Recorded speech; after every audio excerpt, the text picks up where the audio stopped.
ಇವತ್ತು ರಾಜ್ಯ ಸರ್ಕಾರ ಕನ್ನಡಿಗರಿಗೆ ಅನ್ಯಾಯ ಮಾಡ್ತಾ ಇದೆ, ಅದನ್ನು ಖಂಡಿಸಿ ನಾವು ಈ ಕಸ್ತೂರಿ ಕರ್ನಾಟಕ ಜನಪರ ವೇದಿಕೆಯು ಇವತ್ತು ಶ್ರೀನಿವಾಸಪುರ ತಾಲೂಕು ಕಚೇರಿ ಮುಂದೆ ದಂಡಾಧಿಕಾರಿಗಳಿಗೆ ಒಂದು ಮನವಿಯನ್ನು ಮಾಡಿದ್ದೀವಿ.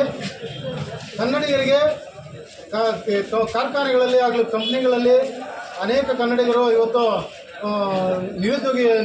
ನಿರುದ್ಯೋಗಸ್ಥರಾಗಿರ್ತಾರೆ. ಅವರಿಗೆ ಒಂದು 50% 80%ವರೆಗೂ ಮೀಸಲಾತಿಯನ್ನು ಕೊಟ್ಟು ಕನ್ನಡಿಗರನ್ನು ಉದ್ಯೋಗ ಅವಕಾಶ ಕಲ್ಪಿಸಿಕೊಡ್ಬೇಕು ಅಂತ ಹೇಳ್ಬಿಟ್ಟು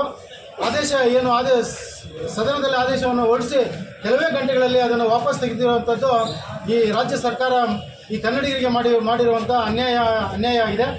ಅದೇ ರೀತಿ ಇವತ್ತು ಬಡ ಮಕ್ಕಳು ಎಷ್ಟೋ ಜನ ವಿದ್ಯಾವಂತರು ಓದ್ತಾ ಇದ್ದಾರೆ. ಅಂಥವ್ರಿಗೆ ಶಾಲೆಗಳಲ್ಲಿ 10% ಶುಲ್ಕವನ್ನು ಹೆಚ್ಚಳ ಮಾಡಿರೋದು ಇದು ಖಂಡನೀಯ.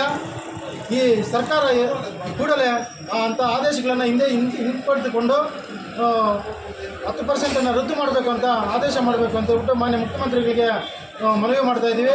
ಜೈ ಕರ್ನಾಟಕ. ಆತ್ಮೀಯ ಪತ್ರಿಕಾ ಮತ್ತು ಮಾಧ್ಯಮದ ಸ್ನೇಹಿತರೆ, ಏನಿವತ್ತು ಇದೇ ತಿಂಗಳು 17ನೇ ತಾರೀಕಿನ ದಿವಸ ಮಾನ್ಯ ಮುಖ್ಯಮಂತ್ರಿಗಳು ಸಚಿವ ಸಂಪುಟವನ್ನು ಕರೆದು ಸಚಿವ ಸಂಪುಟದಲ್ಲಿ ಕನ್ನಡಿಗರಿಗೆ ಮತ್ತು ಸ್ಥಳೀಯರಿಗೆ ಖಾಸಗಿ ವಲಯದಲ್ಲಿ ಮತ್ತು ಸಾರ್ವಜನಿಕ ವಲಯದಲ್ಲಿ ಆಡಳಿತಾತ್ಮಕ ಹುದ್ದೆಗಳಿಗೆ 50% ಮೀಸಲಾತಿ ಮತ್ತು ಆಡಳಿತಾತ್ಮಕವಲ್ಲದ ಹುದ್ದೆಗಳಿಗೆ 80% ಮೀಸಲಾತಿಯನ್ನು ಕಲ್ಪಿಸಬೇಕಂತ ಹೇಳಿ ಒಂದು ಆದೇಶವನ್ನು ಹೊರಡಿಸಿರ್ತಾರೆ.